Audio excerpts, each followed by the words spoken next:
Gestión económica del gabinete de Sánchez Serén. De esto hablaremos en República.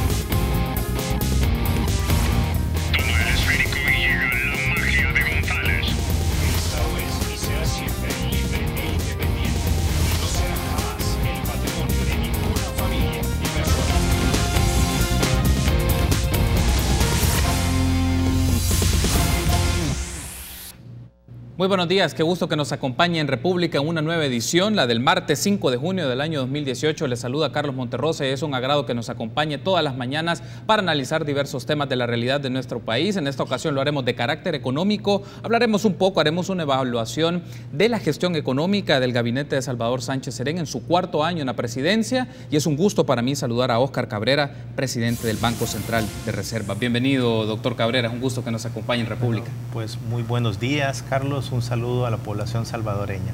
Gracias por estar conmigo esta mañana. Pues vamos a aprovecharle al máximo. Tenemos varios temas que desarrollar y en este primer bloque de la entrevista me gustaría que hablemos del comercio y de la inversión extranjera directa, pero me gustaría iniciar con esto. Si quisiéramos hacer una lectura de las condiciones comerciales del país en los últimos 4 años, doctor Cabrera, ¿qué aspectos podríamos destacar como favorables y aquellos que no han sido favorables? Un elemento, en mi opinión, muy importante y que fortalece la resiliencia de la economía salvadoreña es que cuando revisamos la estructura de las exportaciones, el 96% aproximadamente de lo que exportamos son manufacturas ligeras. Esto genera estabilidad en cuanto a los precios, a diferencia de las exportaciones pues, agropecuarias. Creo que este es un elemento pues a destacar. Otro es el superávit de la cuenta de servicios que la economía salvadoreña ha venido presentando en los últimos años y que en el 2017 se manifiesta en un superávit alrededor de 400 millones. ¿Qué está explicando este superávit? Lo está explicando las exportaciones de servicios de mantenimiento pues, de aeronaves, las exportaciones de servicios de call center, transmisión de datos, para citar pues actividades que son puntas en El Salvador. En las manufacturas, en las exportaciones de bienes, todavía mantenemos un déficit comercial. Se está trabajando a través de la política de fomento y diversificación de la transformación productiva para ir reduciendo pues, este déficit comercial, ¿verdad?, que anda alrededor de 4.000 millones aproximadamente.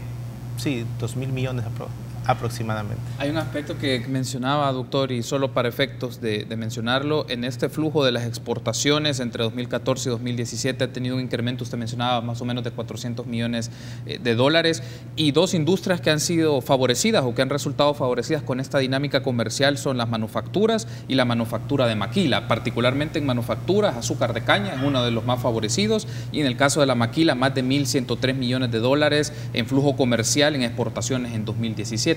¿Qué caracteriza de que estos dos sectores sean como más dinámicos en el tema comercial? Inversión de sus sectores, condiciones favorables de las políticas económicas, ¿qué elementos lo pueden explicar? Yo atribuyo a dos factores. Por un lado, las políticas públicas están tendiendo a mayor certidumbre en las decisiones de inversión, pues de inversión extranjera directa, y esto se puede reflejar dado que El Salvador en el 2017 pues ganó o redujo 22 posiciones pues en el Doing Business. Otro elemento es la diversificación de los mercados, que es el ejemplo de las exportaciones de azúcar, que en su mayoría van hacia el mercado chino. Creo que esto es importante y es parte de las estrategias que se tiene. En cuanto a las políticas de certidumbre, estas se están reflejando en lo que es la inversión extranjera directa. El saldo de la inversión extranjera directa el año pasado oscila alrededor de los 792 millones aproximadamente, pero quiero destacar que es el saldo más elevado en los últimos 4 años. Si nosotros desglosamos los aumentos de inversión extranjera directa, vemos que los aumentos ya rondan los 1.300 millones. Y cuando vemos a qué sectores estos están yendo, el 52% va hacia la manufactura. Es decir, lleva una relación muy clara la producción de la manufactura a través de la política de transformación productiva. También es muy claro las exportaciones, el por qué el 96% de nuestras exportaciones son manufacturas, y finalizamos con que la inversión extranjera va a este sector específico. Otro de los elementos muy importantes ha sido la diversificación de la matriz energética. Esto ha llevado a inversionistas a incursionar en este mercado eléctrico salvadoreño a través de grandes plantas fotovoltaicas, y pues obviamente hemos visto cómo los niveles de inversión se han expandido pues los últimos 2 años. Hay un asunto acá que mencionamos ya que entramos al tema de inversión extranjera directa, doctor, un saldo de más de 790 millones de dólares. Y hay un asunto, si hacemos una lectura de 2014 hasta los datos que tenemos de 2017. 2014 y 2016 no fueron años muy favorables respecto a la inversión extranjera directa porque se registra una disminución.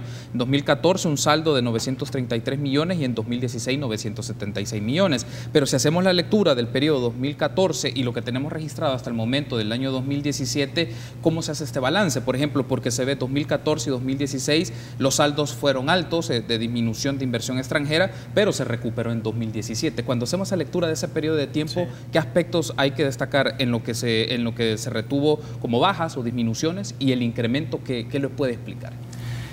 La inversión extranjera directa es una variable muy difícil y que está en función de la capacidad de generarle certidumbre a los inversionistas en el largo plazo. Los inversionistas están cómodos cuando las políticas van a ser certeras en el mediano plazo, y considero que las políticas que ahondan la reducción de la tramitología, dejar claro cuáles son las características regulatorias, esto dio lugar a, como yo mencionaba, a la reducción de las 22 posiciones pues, del Doing Business. Dentro de los objetivos del plan quinquenal que nos trazamos, estaba pues aumentar un 5% la inversión extranjera directa. Este objetivo económico se ha cumplido y mencionábamos el año pasado, ya alcanzamos en saldo a 792 millones respecto a los 300 del año 2014. Entonces, vuelvo a enfatizar, la inversión extranjera requiere certidumbre. La inversión extranjera, al mismo tiempo, la inversión extranjera que necesita El Salvador es aquella que está relacionada también con los sectores económicos a los que El Salvador le apuesta. Tenemos grandes lecciones aprendidas del sudeste asiático, donde el tipo de inversión extranjera que llega a estos países va en función a los sectores que se está promoviendo.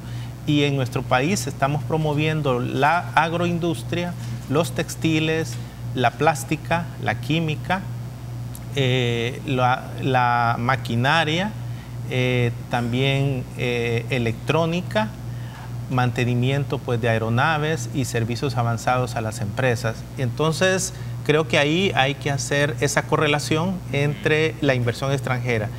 Y el año 2017 lo que nos está diciendo es que esa correlación es muy alta.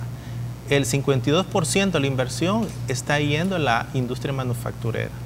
Hay un asunto acá, doctor, y ya vamos a hacer la transición a hablar de temas más de carácter fiscal y temas más de crecimiento económico y modelos de desarrollo económico, pero en este punto usted ha mencionado, para que la inversión extranjera directa sea sostenible en el tiempo y su saldo pueda aumentar, es que se requiere certidumbre de las políticas, es decir, en mejora regulatoria, disminución de tramitología, digamos en el campo institucional, que es como parte de las tareas de un gobierno y sus políticas económicas. Pero si me voy al lado también del entorno más económico, de la economía salvadoreña, y hablo de, por ejemplo, expresiones más empresariales en sus diferentes escalas, actividad económica, ¿qué tanto también eso puede ser un elemento para promover o incentivar que llegue la inversión extranjera directa en un país?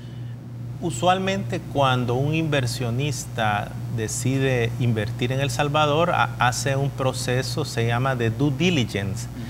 Estos inversionistas se reúnen con sectores del sectores privados, públicos, y en el caso nuestro como Banco Central es muy común recibir este tipo de inversionistas, no solo de índole financiero, sino que invierten en el sector real. Lo que a ellos les interesa es que la macroeconomía sea estable.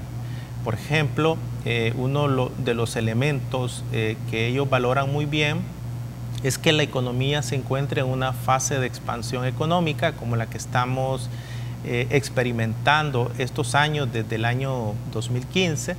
También que tengamos un sistema financiero sólido y altamente líquido, eso lo ven muy bien. Tercero, que haya capacidad que las fuerzas políticas se pongan de acuerdo. Y acá es bueno volver a citar la necesidad de continuar los acuerdos en materia fiscal, que más adelante tú lo vas a tocar. En suma, ven una macroeconomía estable, sector real creciendo por arriba del crecimiento potencial, un sistema financiero sólido, un sector externo, que las necesidades de financiamiento se han venido reduciendo a lo largo del tiempo, y obviamente ellos terminan su due diligence evaluando qué dicen los organismos internacionales. Han visto muy bien la mayoría de inversionistas el informe del directorio del Fondo Monetario, en lo que habla de los esfuerzos que ha hecho el gobierno, es decir, nuestro gobierno, para alcanzar consensos mínimos en materia fiscal. Hay un asunto antes de irme a la pausa, doctor Cabrera, y cerrar un poco el tema de la inversión extranjera directa. Han mencionado que sectores en la industria y en el comercio han sido los sectores con mayor inversión extranjera directa, y se requiere ciertas condicionantes para que los inversionistas vengan al país. Importante los informes que emita el Fondo Monetario Internacional, la estabilidad del sector financiero y la banca, pero en esto, y es una pregunta quizás puede ser un poco más amplia, pero ¿cómo se puede considerar la inversión extranjera directa que sea en función del desarrollo económico y social de las personas? Es decir, me refiero al trabajador, a la trabajadora, a las personas que cotidianamente se levantan muy temprano en las mañanas y dedican a hacer sus actividades por largas horas, y cómo eso se puede ver marcado en una condición de vida. Sí. Si esta inversión se puede tener un vínculo o es parte de una lógica de que esa inversión pueda llegar a una situación más real de la economía de muchos ciudadanos y ciudadanas trabajadores de este país. Cuando abordamos la reducción de la tramitología, no nos estamos refiriendo a eliminar todo tipo de regulaciones que vengan en beneficio del trabajador o de la trabajadora. ¿Esto qué significa? Que cualquier inversionista, sea local o extranjero, tiene que cumplir con nuestro marco laboral, pagar las remuneraciones de acuerdo a este marco laboral y también generar un empleo digno. Yo creo que a futuro debemos de continuar trabajando en esta dirección, ¿verdad? Y en la dirección que inversionistas transfieran su tecnología a sus trabajadores o a empresarios nacionales. Esto es muy típico en países como Singapur, Corea del Sur, ¿verdad? Donde el gobierno llega a negociaciones con los inversionistas para que esas capacidades se asimilen por los trabajadores pues, nacionales. Creo que es muy importante tu pregunta. Debemos de continuar trabajando por los derechos de los y las trabajadoras. Muy bien, doctor Cabrera, tengo que hacer una pausa. Al regresar me gustaría que hablemos del tema fiscal, el sector fiscal, su vínculo con la inversión pública, y también hablemos un poco del tema de crecimiento económico. Una pausa, regresamos en minutos.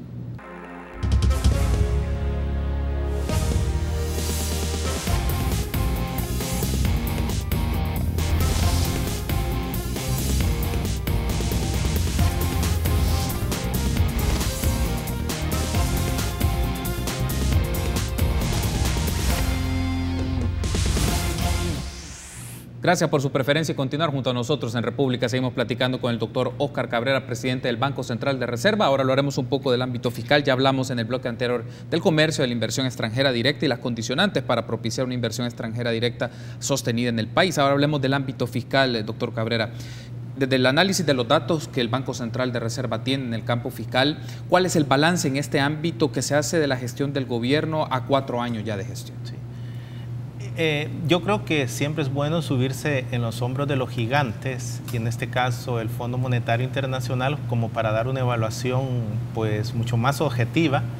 Y lo que nos menciona el directorio del Fondo Monetario es que nuestro gobierno ha hecho grandes esfuerzos para continuar en ruta a la sostenibilidad fiscal.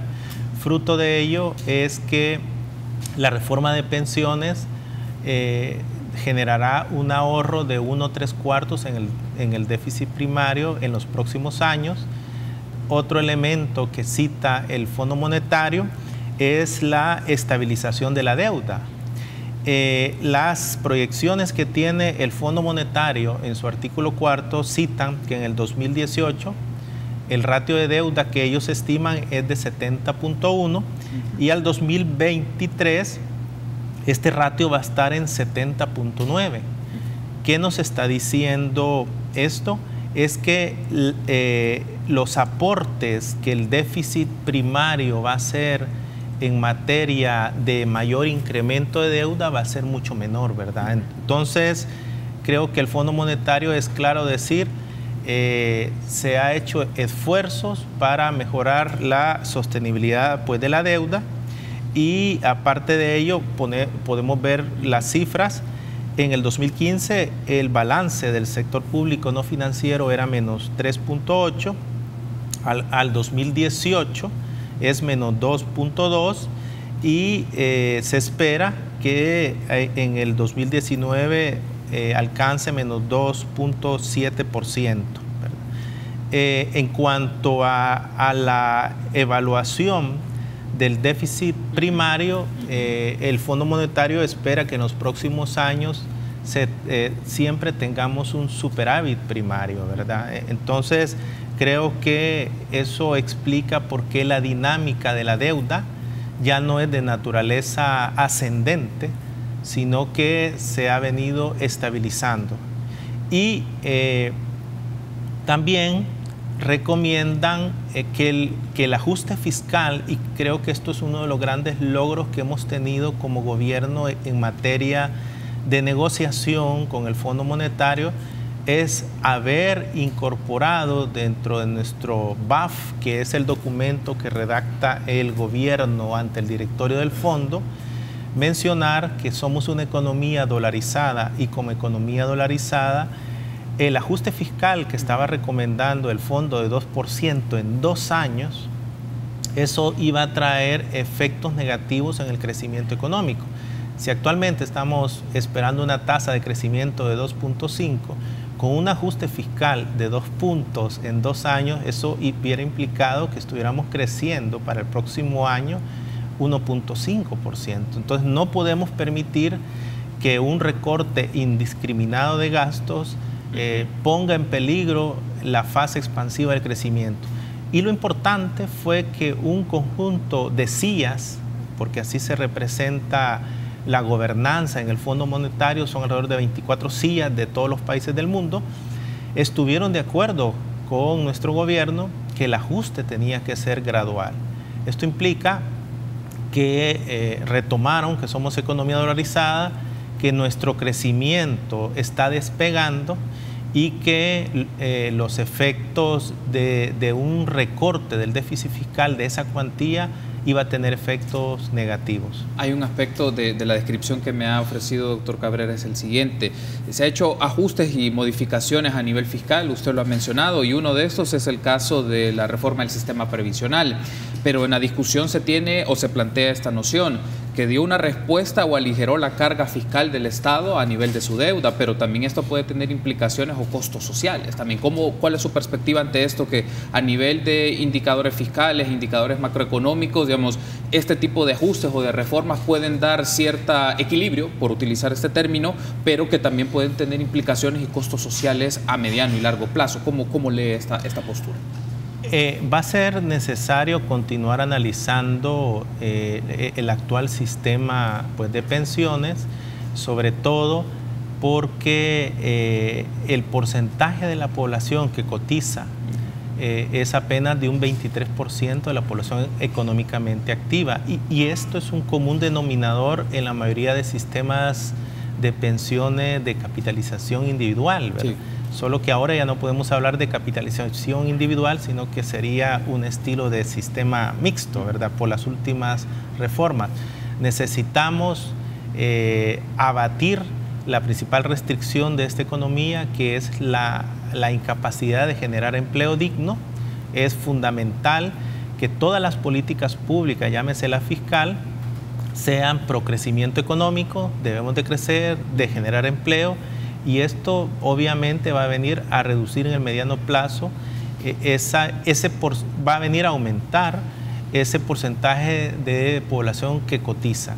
También es fundamental continuar evaluando, la esperanza de vida, para ver si lo contenido en el marco legal se adecúa a cuándo hay que jubilarse. Y obviamente también otro de los temas que el Fondo Monetario cita es siempre ir evaluando periódicamente las comisiones que cobran las AFPs. Creo que este es un punto muy debatido en Chile, es un punto que el mismo Fondo Monetario lo ha citado, y creo que el interés de un sistema de pensiones es proveer una vejez digna a los trabajadores salvadoreños, y creo que este debe ser el objetivo que motive a los legisladores y al próximo gobierno. Antes de irme a la pausa, doctor Cabrera, y luego en el siguiente bloque tocar temas más de crecimiento económico y modelos económicos, mantengo el tema fiscal con esto. El Instituto Centroamericano de Estudios Fiscales, el ICEFI, presentó hace pocos días una nota de coyuntura evaluando los 4 años de gestión de gobierno, y ellos lanzan una afirmación que me generó una reacción interesante, y se la traslado a usted para tener su análisis sobre esto. Ellos lo mencionan, y lo cito textual: la reducción del déficit fiscal fue a costa de reducir el gasto social y la inversión productiva. ¿Qué piensa usted de esta afirmación? ¿La comparte o no? Yo creo que hay que ver de dónde, por un lado, es importante que la población sepa que la gestión de nuestro gobierno ha tenido pocos grados de libertad en aumentar aún más el gasto social o la inversión, por la falta de consensos mínimos en la Asamblea Legislativa, que dio como resultado que una gran cantidad de préstamos que iban destinados a la inversión pública, al gasto social, pues no fueran aprobados. Entonces creo yo que esta es una de las lecciones aprendidas para el próximo gobierno, que es necesario continuar trabajando en los consensos de este programa de amortizaciones que se vence en los próximos años y que suman aproximadamente 3.2 billones de dólares. Se requiere que el nuevo gobierno no sufra, la falta de aprobación de los préstamos necesarios, y que empiece con la mesa limpia. Creo que nuestro gobierno sí ha hecho fuertes inversiones en inversión social o en gasto social, pero siempre restringidos por esa característica estructural en la que hemos estado bregando, ¿verdad? Ok, tengo que hacer una pausa. Al regresar me gustaría tocar un aspecto más sobre el tema fiscal, y regresamos también con discusiones del crecimiento económico. Volvemos en minutos.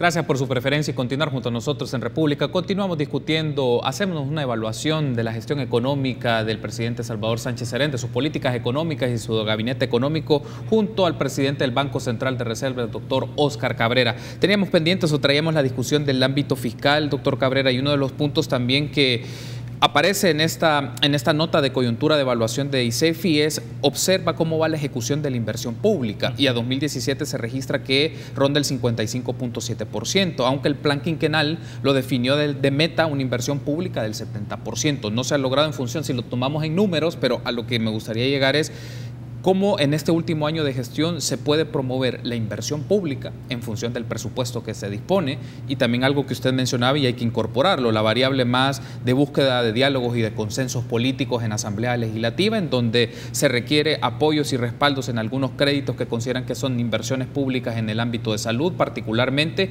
y que el gobierno lo puede echar a andar en su último año de gestión. Sí, yo creo que es fundamental mejorar pues la ejecución pública. Esto obedece a diferentes factores que van pues factores internos al interior de las instituciones públicas. Sin embargo, la inversión pública hasta el mes de abril está creciendo más del 20%. Obviamente estamos comparándonos con una base que cayó alrededor del 16%. Pero de hecho yo creo que este año sí vamos a ser capaces de ir mejorando la ejecución de la inversión pública por arriba del 60%. Hay que tener mucho cuidado de no destinar, digamos, un mayor porcentaje de los recursos a la inversión pública.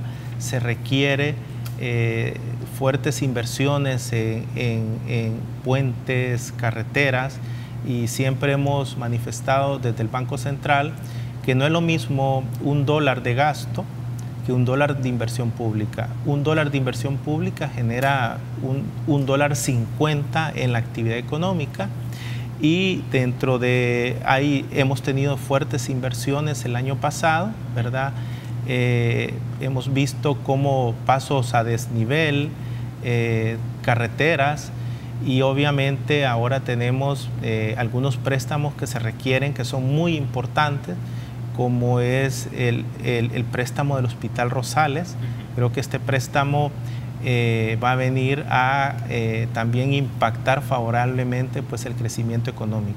Hay un aspecto que me llama la atención de esta intervención que ha hecho, doctor, la diferenciación entre inversión y gasto. Digamos, en el gasto son ámbitos, entiendo, fundamentales en educación y en salud, a pesar que en los últimos años también ha tenido una disminución en el tema de su gasto y la recomposición que implica para un presupuesto.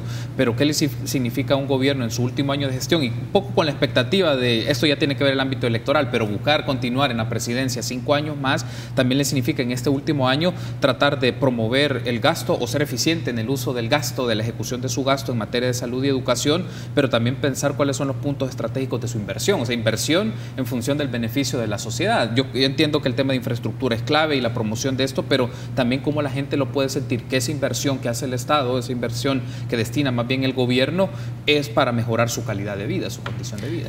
El gasto público, pues $1 de gasto público genera $1.30, ¿verdad? Pero siempre desde el Banco Central hemos recomendado ir evaluando cada rubro de gasto, cuál es su impacto económico. Pueden haber gastos que no tengan un mayor efecto multiplicador en generación de empleo o actividad económica. Sí coincido contigo de la importancia del gasto público pues en la economía salvadoreña. Desde el año 2009 para acá, el ajuste fiscal ha sido muy fuerte, y si vemos el consumo público desde la perspectiva de las cuentas nacionales, el crecimiento acumulado que nosotros hemos estimado entre 2004 a 2009 en cuanto al consumo del gobierno es de 1.6%. Entonces vemos cómo los efectos del ajuste fiscal que se ha desarrollado, pues obvia 1.9%, ¿verdad? Por otro lado, la formación bruta de capital, aquí va pública y privada. La privada representa alrededor del 80%. En términos acumulados ha crecido 7%. Esto ha llevado a que el Producto Interno Bruto en términos acumulados sea cercano al 7.5%. Entonces nos lleva a este dilema a focalizar el gasto, pero también no reducirlo de manera precipitada, porque el gasto público dentro del Producto Interno Bruto suma, no resta. Si estamos recortando gasto, pues obviamente vamos a tener un menor crecimiento económico. Hay un asunto ahora que ya ha mencionado el tema del crecimiento económico, doctor Cabrera. ¿Cómo se puede analizar esto? El presidente en su discurso hablaba de un modelo, o más bien de una gestión de la economía nacional que podía fortalecer el crecimiento económico. La pregunta es, ¿hay coincidencia en la lógica o la búsqueda que tiene el gobierno del crecimiento económico con este modelo de cómo llevar la economía nacional? En principio porque los gobiernos del FMLN en sus discursos se distancian de la manera en cómo quieren abordar la economía, por lo menos en sus discursos, pero el punto es, ya en una lectura de los 4 años de esta gestión, la lógica de promover crecimiento económico es coincidente con ese modelo que busca un gobierno con estas características. Yo creo que desde el plan de gobierno que desarrolló el FMLN, si uno lo revisa, uno plantea que hay una visión muy concreta de cuál era la estrategia económica. Y dentro de esa visión tan concreta ya se incorporaba la necesidad de una transformación productiva, una transformación productiva dirigida hacia aquellas empresas o aquellos productos que generan mejores ventajas tanto absolutas como comparativas, que tienen, digamos, la posibilidad de pagar mejores salarios y que se puede invertir más. En el plan quinquenal también vemos este común denominador y por eso yo les recomiendo a la población que lean estos planes. También se incorpora la política de transformación productiva. Es una política de transformación que por restricciones presupuestarias no ha tenido una suficiente partida presupuestaria, y yo creo que este es el momento para continuar dotándole de recursos, porque los impactos que está generando son muy positivos en términos de crecimiento, de exportaciones, de inversión extranjera directa.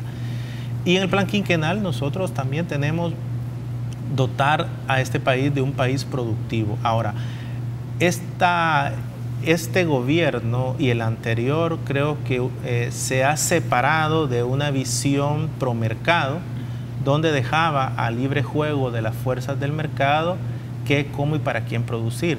Por ahora tenemos ya un sistema de planificación indicativa que por lo menos nos va definiendo si las metas, un determinado conjunto de metas del plan quinquenal no los estamos cumpliendo, pues se hacen cambios, ¿verdad? Esto creo que es fundamental para una economía pequeña y abierta, ir planificando su futuro. No podemos dejar a la fuerza de la ortodoxia, digamos, el bienestar de la población. Lo voy a plantear de esta manera, doctor Cabrera. Me ha mencionado que estos dos gobiernos han marcado o se presentan con una separación del modelo que se gestionaba en los gobiernos anteriores.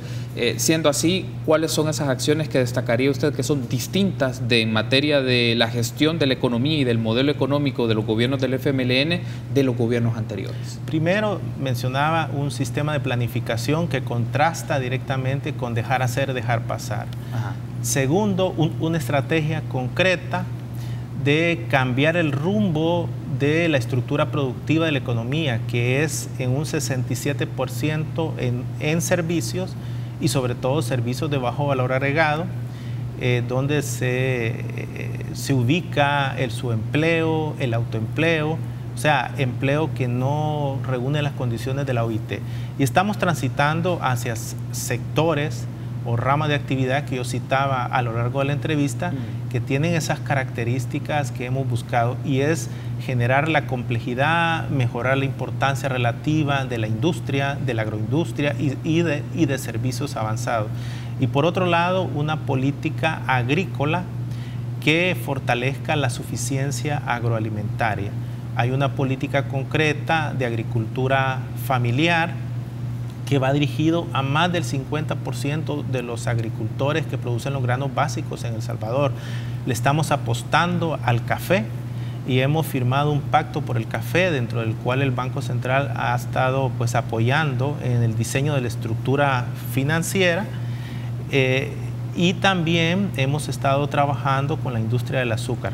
Creo que nuestro interés es generar la carretera para que la iniciativa privada pues continúe produciendo, pero también pagando mejores salarios. Y por otro lado, nos hemos separado, hemos hecho un incremento al salario mínimo, que todavía nos ubica como el segundo país de menor salario mínimo en la región centroamericana. Los niveles de productividad que hemos registrado en el periodo 2015-2017 nos dicen que cuando nos comparamos entre 2010 a 2014 y 2005-2009, los niveles de productividad de todas las ramas de actividad han sido las mayores. Entonces, estas políticas deben de aumentar la productividad laboral. Si aumenta la productividad laboral, pues vamos a ser mucho más competitivos. Ya no podemos seguir compitiendo a través de bajos salarios. Creo que esta estrategia que traíamos antes de 2009 ha resultado en que teníamos altos niveles de pobreza y desigualdad, y que las últimas cifras de las encuestas de hogares nos están diciendo que los niveles de pobreza y los niveles de desigualdad han venido reduciéndose. Entonces, creo que esta es la política económica con la que estamos trabajando, también una política logística que ha hecho que estemos haciendo fuertes inversiones en los aeropuertos, en las carreteras. En fin, esto ayuda a reducir los costos de transacción de las empresas. Doctor Cabrera, ha sido un gusto. Gracias por haberme acompañado. Nos seguiremos encontrando para discutir los temas de carácter económico, a nivel macroeconómico, de política fiscal, para que nuestra audiencia tenga nociones y tenga ideas de cómo es el estado de la economía en nuestro país. Gracias, doctor Cabrera, por haberme acompañado. Bueno, para mí pues ha sido un gusto, y un saludo a la población salvadoreña de nuevo. Permítanos una pausa, regresamos con más entrevistas en República.